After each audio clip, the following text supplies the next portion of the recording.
that are in development and in existence. And along the way, we like to do community events to engage in conversations about, thinking about housing differently. And, more than anything, we're affordable quality housing advocates.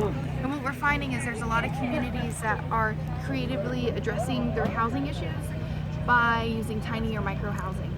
So we want to help share those stories and resources so other people could use them in their own communities. But yeah, so we came here today to the Tiny House Jamboree, sharing our house. We had a lot of great conversations. We got some tiny house parking offers, which was lovely.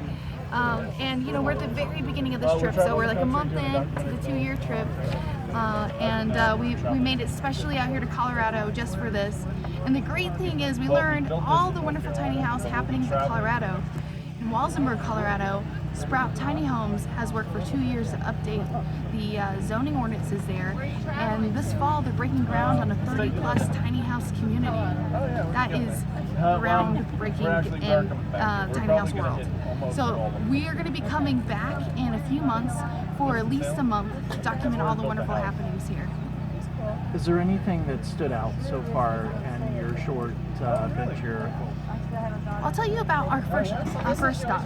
We went outside of Charlotte, North Carolina, and Habitat for Humanity is doing this tiny house pilot program. And their tiny houses are a little bigger, around 400 square feet. Well, that's groundbreaking for them. They normally build a lot bigger, and they have to turn down a lot of people. So now they're trying to reach a segment of the population they normally don't. People who couldn't normally qualify for their mortgages. So the first home went to this woman, Barbara Gorman, and she'd been homeless before, she's disabled. She thought she'd always be on the fringes of society. And now she has a house with utilities, $300 a month, handicap accessible, and her whole world has changed. I mean, it's incredibly moving to see what a quality shelter would do for someone. She's never been able to put down roots, and while we were visiting with her, she was like meeting her neighbors, and you could just see like on her face like this like overwhelming emotion of almost not knowing how to talk to these people, but like that's what she's always wanted. But yeah, it's incredible, and they're going to be putting in a couple more houses, so they're doing like a pocket neighborhood of tiny homes, and they're reaching people on fixed incomes, single parents, single family households, being able to help folks who are in danger of becoming homeless. Is this something that they're looking to expand on? It's a pilot, right? It's a pilot program. So they've only built one house. They're building 2 more this next year, and they're a small affiliate, so their budgeting is small, but they can build 2 houses for the cost of one, that they normally would build. They've had such a crazy positive response that they're actively looking to ramp up their fundraising so they can do more. And the bonus is Habitat for Humanity has so much, brand equity. They have such a great reputation that their city almost didn't bat an eye at helping them update the zoning ordinances. So I think Habitat is going to be someone to watch who's going to help with the mainstreaming of tiny housing. And what made you get into it again?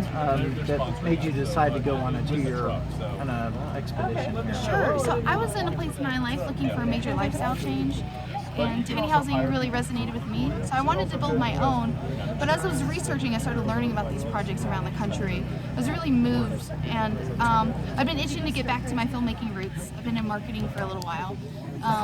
So just had this light bulb, like how wonderful would it be to live firsthand the tiny lifestyle, so I could walk the walk, not just talk the talk, and relate to our documentary subjects, and tell these stories that, sometimes the articles that come out are very top line about tiny housing, very much on the trendy aspect, but not really digging into this community experience. So pitched my boyfriend. It's pretty easy. He loves to travel. He likes air conditioning and a comfortable bed, so we got those.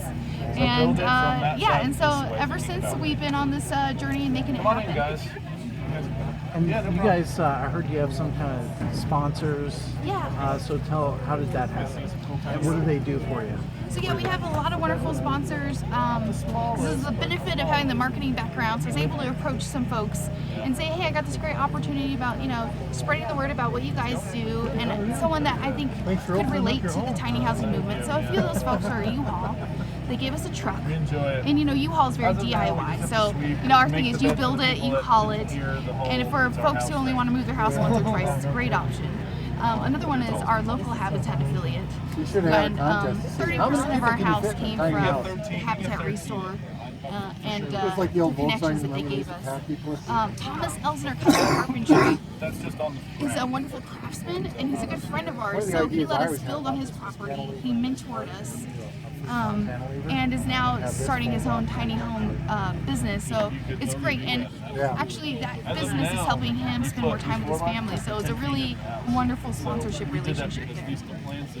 So, anything that you have any expectations about the trip, or anything that, as you're traveling, you get to see a lot of the country, and you say Canada, but what are you hoping for? And I guess you probably mentioned this before, but what do you want to accomplish when you're done? Sure. Well, we're hoping to inspire people. I think that two ordinary people doing such an extraordinary trip is something in itself that I think would inspire people, to think a little differently about housing, and even if it's not to go this small, to think a little bit smaller. It can be done. We've got 2 full-time adults and a part-time kid staying in my house, my tiny house, and it can be done. It can be done comfortably. It's all about the quality. A small space is just a small space unless it's done right. So these aren't shanty shacks we're trying to promote. We're trying to promote affordable quality housing. So really, ultimately, at the end of the day, we're hoping to promote a fuller spectrum of affordable housing. And we're hoping to give people the tools that they need to go to their city officials and to collaborate to make something happen in the way that makes the most sense for them.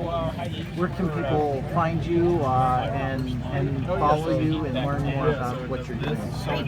You can follow us on tinyhouseexpedition.com. We're across all the socials, Facebook, Instagram, Twitter, and we'll be blogging and releasing short videos along the way. All right, thanks for your time. What do you guys think? Hey, lovely to meet you.